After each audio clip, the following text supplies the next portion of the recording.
most important thing is you got to be able to drive the ball first. You got to be able to go to the basket. The defender has to understand that that's a potential threat. When you catch it, now you turn and face. It's important to see where the defender is, because you see how now I can keep the ball here. I'm not going to go in a typical triple threat position when the defender's hand's already here. So, from here you have to be comfortable to be able to shoot the ball from this pocket, from here, or from here. So in this situation, I read the defender. Now I'm jabbing. Now I back him up, right? So now, once I go for that next jab step, I can catch him off rhythm. I like to elevate straight from this position right here. So I don't even bring my foot back.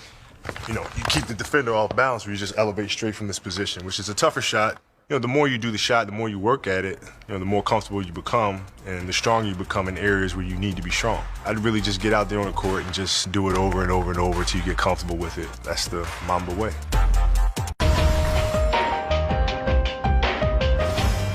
Defensive players that are long and athletic and jump extremely high, fadeaway is not going to get you away further enough. Their length is so great that they can still alter your shot. Now you throw in the pump fake, it really keeps the defender off balance and keeps them guessing, which is exactly what you want to do.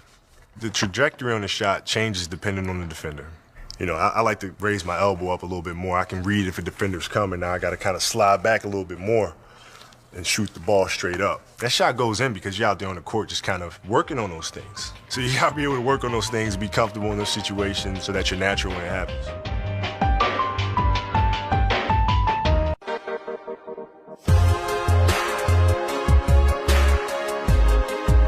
I'm comfortable with the backboard. When I shoot a fadeaway, for example, when I go into my shot, I'm always feeling where the defense is first and foremost. So sometimes, it might require me to fade back this way for a shot. If the defender's more on my shooting arm, it requires a different footwork where I'm kind of leaning this way. But I'm always looking at the backboard and looking at where I'm going to be positioning the ball. Some guys like watching the flight of the ball. I don't like doing that. I like watching where my target is and focusing on that target. I think kids really have to get comfortable with the backboard by just kind of going underneath the basket, spinning the ball off the glass. Try different shots and be comfortable right hand or left hand, and all those things to do. Footwork really sets up your shot. It enables you to keep defenders off balance. I'd say mix up the rhythm of your footwork. That's very important as well. If you're out there just doing the same footwork with the same rhythm, same tempo, defenders get used to that and can kind of sit on your moves. The degrees in which you fade depends on the defender that's guarding you. If the defender's on my left side a little bit, I have to change how I fade, because now from this angle, if I fade straight back, you can really contest that shot. So a lot of times I'll fade this way. So I'll create more separation between us. I might even draw a foul on my off arm and be able to knock the basket, still make the shot. So if you're out there practicing and working on your fadeaway, I'd say, work on fading straight back, work on fading to the side, work on finding something in between, and you got to be able to find that rhythm. And it takes a lot of effort. There's a lot of legs involved. As in anything, you got to do the repetition.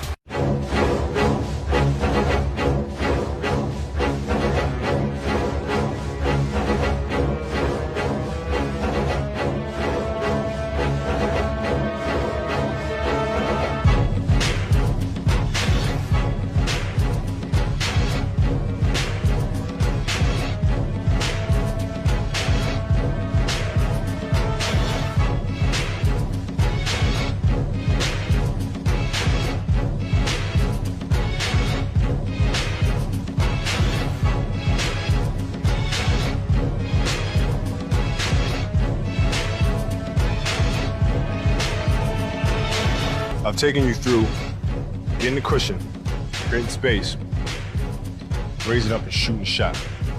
So that's the threat that you have. Now you have a perimeter jump shot. You're a threat from the perimeter, you're a threat from the outside. He has to honor that. When that's a threat, now you can drive by him, get all the way to the hoop. You can finish on a big, you can finish with contact. So those are the two threats you have working for you. Now, to really be a deadly offensive player, you need the third one, which is the mid-range game. I take the defender here. I know he's worried about my shot. I know he's worried about me getting to the hoop. I see the help coming. You gotta dip your shoulder, you gotta go hard. A lot of people make a pull-up jump shot look like this. They go like that. That's not a threat. That's nothing. The guy can steal the ball that way. So when you make this drive here, you're stopping on this leg and you're using this as your control. A lot of guys try to use this as their control and stop it, and they wind up being off balance. Now I just elevate straight up in the air, and I elevate and I finish over the top of it. So now he really doesn't know what to do as a defender. He doesn't know if I'm going to go all the way to the basket Am I gonna raise up and shoot? Am I gonna stop and pull up? That's the key about the pull-up jump shot, is taking them to one spot and then raise up over the top and shoot over.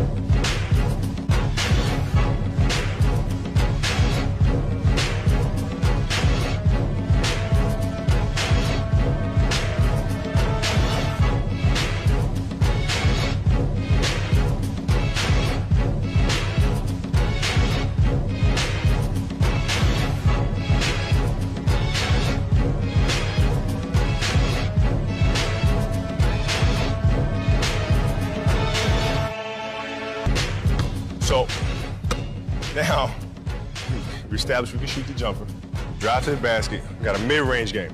And if it's an athletic defender, especially somebody that likes to block shots, is very active, wants to get after you, you know, he kind of has something to prove, you can use that against him.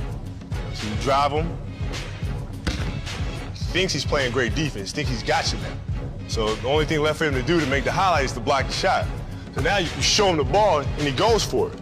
Now, there are two different ways of stepping through. A lot of times, if I pump fake and I create this space right here, I'll just step on through right here. A lot of defenders that are very physical, they like to keep their body on you. Even as they go for the pump fake, they like to stay on you here. So now you don't have any room. You get an offensive foul if you try to step through there. So instead of doing that or forcing it, I just use my left pivot and just pirouette around this way. Now I got that space. Now I'm free. All I have to do now is look at this big coming here. And if he comes to block the shot, leaves his feet, I can hit my teammate. You know, if I got a clear shot here, nobody's open there, I just float it over the top of him for two.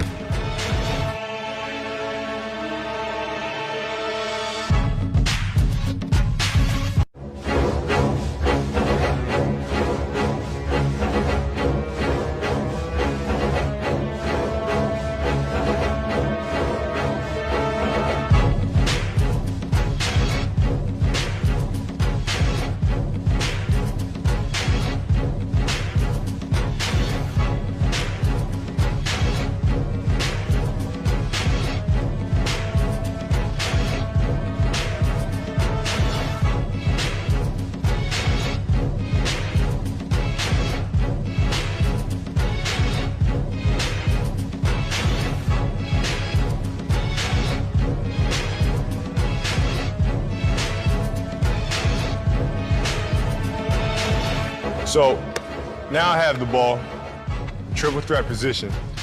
He has to respect my jump shot. So whereas the previous play, I create separation, I raise up and shoot. Now he's on top of that because he knows I might raise up and shoot at any moment. I'm knocked down 1, 2, 3 shots in a row. So now I'm reading on the weak side and I'm seeing this big is late, so there's a gap behind him that I can penetrate if I take advantage of it. So now the important thing is just to be patient. I know I want to go right, and all this is happening in a split second. So now I'm going to bait him here and use a little semi-fake and lean, get him leaning just a little bit, so now I can attack him. If I get by a guy here on the step and I'm going on this angle, once I get down here, I'll try to dip and get this angle going to the rim. In the perfect world, once you get by this guy here, he's already gone. There's nothing he can do to get in the play without fouling me. Now I'm seeing this big coming over here, and I'm timing it, and I'm seeing what's gonna happen. Now either I can dunk the ball, or if I wanna create a foul situation where I know I can get a three-point play, I can create a bump and go on the other side, use the rim for protection and lay the ball up and get a three-point play. Whether it's high or low, or whether it's there, whether it's up there, you just want that ball to go in the basket. However you're comfortable getting it in there or spinning it in there,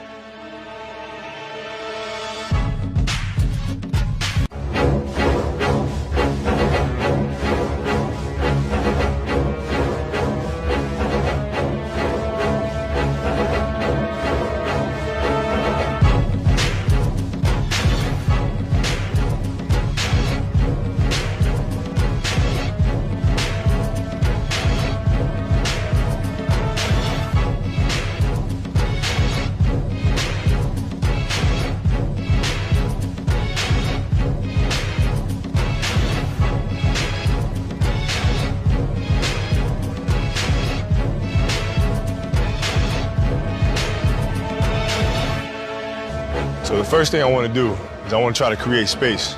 So what I normally like to do is I like the V cut. I just bring them up here, get my spot, create space, catch. And once I catch, I square up right away. This way I create that cushion and the separation that I need. And it gives me opportunity to read the court, see what's going on behind him. Most of the time I don't concern myself with this guy because I know I can beat this guy. So if he's in front of me, I'm looking behind to see where his help is from. At the same time, he can't see behind him, so he doesn't know what's going on. So I can use anything that I want right here. I can raise up, I can shoot it, I can penetrate. In this particular instance, on my jab step, I'm jabbing just to create space, to see what he does, see if he makes a mistake. If he opens up too much and there's no help behind him, I'm gonna go to the basket. If I jab and he opens up and there's help behind him, I'll just raise up and shoot it.